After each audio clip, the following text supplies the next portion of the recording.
How y'all doing out there? Hope everyone is well and healthy. I had to come on here and share this. I had this dream last night. Now, I don't know how many of y'all are dreamers or tapped in or open, but the spiritual world is vast, let me tell you. Because they connect with me through my dreams. I'm a clairvoyant dreamer or a prophetic dreamer, but they connect with me through my dreams. And I've shared this previously in previous videos. Now, the dreams, as I stated before, are for what's to come. Okay? So I had this dream last night, and I don't even know how to classify this dream. Okay, now when the dreams are like a 3D movie, like it's oh, that's the heat coming up. It's so, let me pause that. Hold on. Okay. So your dreams can be so visual, 3D visual in a sense. So in this particular dream, the reason why I don't know how to classify it is because it was a dream, but it was like a reality within a dream, because within a dream I was shocked and I knew that what was going on. Long story short, let me get to it. Okay. So I had this dream. I'm out. It's a beautiful day. I'm enjoying myself. And I'm in a car. And I think I was in the back seat. It was like a convertible. It was a summertime. It was a sunny, beautiful summer day. And I don't know who was driving, but we were in like a convertible car. And, the hatchback was down. That's how I know it was a beautiful day. It was sunny. And I'm in the car and I have my phone.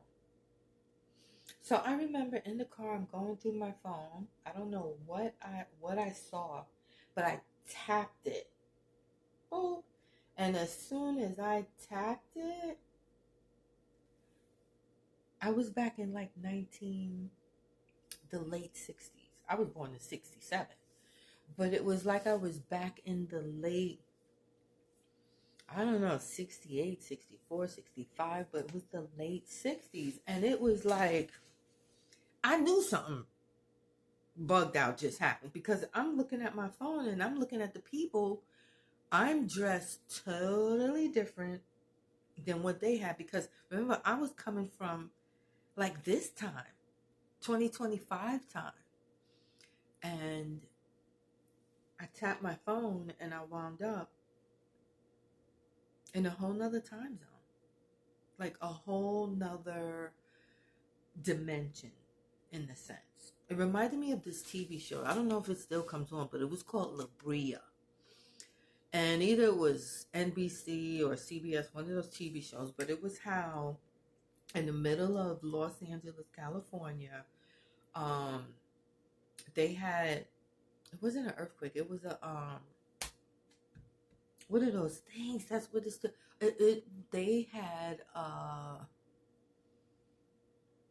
one of them black holes that just dropped down, but that's not the name. Hold up.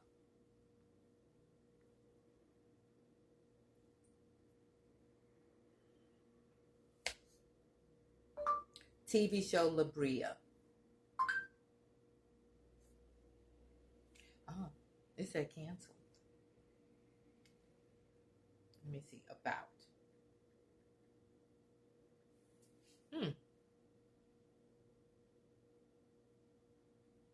Sinkhole. Okay, La Brea is about, let me see if you can see this. If you ever seen this show, it's about a massive sinkhole in the middle of Los Angeles, California.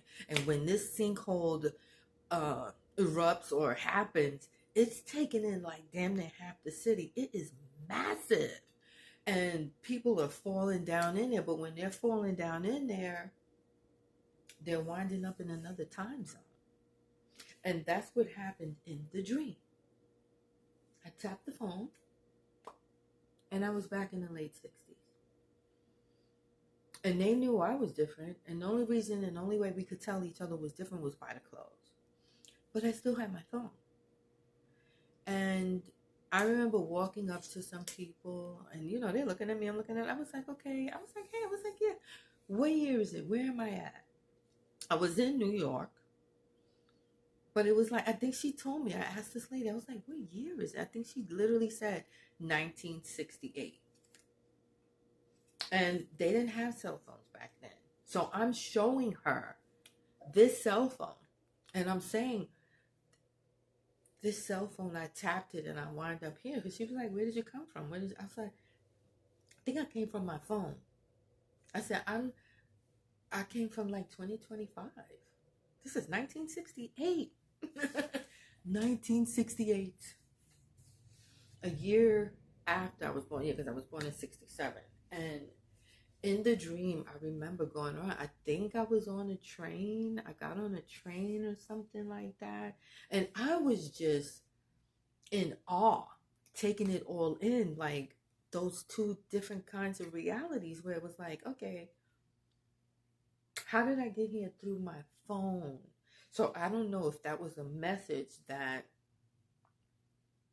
maybe further on down the line, the phones are going to have time travel, or there's going to be a time loop somewhere, somehow. But I woke up. No, I didn't wake up. Shit, I tapped my phone and I was in fucking 1968. Has that ever happened to y'all?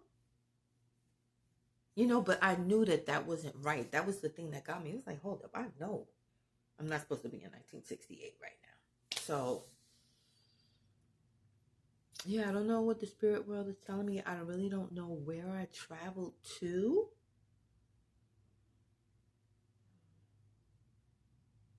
Now, I'm going to tell you, just before I went to bed last night, on the Disney Channel, the movie Coco came on, and I love the movie Coco.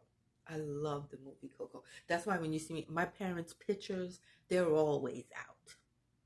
And now I have some other relatives I would love to put their pictures out, but they're living and deceased, and you don't want to put that out if you got some people still living. Anyway. And for some of y'all that don't know the TV show Coco, the movie rather, it takes you into the spirit world and how we lived with spirits, how our deceased ancestors and relatives would plan to come back once a year as long as we had their pictures up. And that meant that they weren't forgotten about. And you can share the stories that they shared with you, the things that they like. Most places and times they create altars with their loved ones or past ones pictures on, and you put the things down that they like. So like with my mom, I would give her lottery tickets and her goddamn Maxwell House and Folgers coffee. And my pop, he would get all his crossword puzzles and books and whatever they loved, it would be there for them. And that kept their spirit alive. Now, Coco was the daughter, long story short, of her father. Long story short, he was murdered. But the family didn't know that. They thought he abandoned them. So they just cut his head. His ex-wife cut his picture off. Shit, damn it. So his spirit was eventually dying because nobody was remembering him. But what I learned about Coco is the spirit's world, your ancestors are next to you all the time. And I know it because I remember years ago, growing up, there were these TV shows we used to have regular sitcoms of ghosts living with us. And we're having regular communication and conversation and living and everything with the spirit world with us. I remember the Ghost and Mr. Muir, the Ghost and Mr. Muir, Casper the Friendly Ghost, the Ghost and Mr. Muir. It was from 1947. It was an American sitcom. The Ghost and Mrs. Muir. Casper the Friendly Ghost. There were other ones. I remember there was one where there were two little kids. and the male ghost. But I know there was a lot more spiritual TV shows growing up when I was growing up in the 60s. And so I don't really know what that was telling me, but I wrote it down. That's why I said it kind of seemed like a reality dream within a dream, or like a out of body experience within the dream, going through the time portal. Somebody help me out. Like, have you been having weird dreams lately? What if your spirit world has been telling you? Where have you been traveling? Now, I know I'm going to tell y'all right now, I can't wait to get to Merida because I want to be in Mexico on Halloween way before Halloween. But I want to make sure that I'm already there before Halloween because I'm going to celebrate that there. The way that they honor their ancestors, I want to be there for that. And if you've never seen it, please go check out the movie Coco on Disney. Okay? Get your loved ones' pictures out of wherever they may be and put them up so that their spirit can always live on. Right, Ma, Dad? So I just wanted to share that with you guys. Enjoy your day.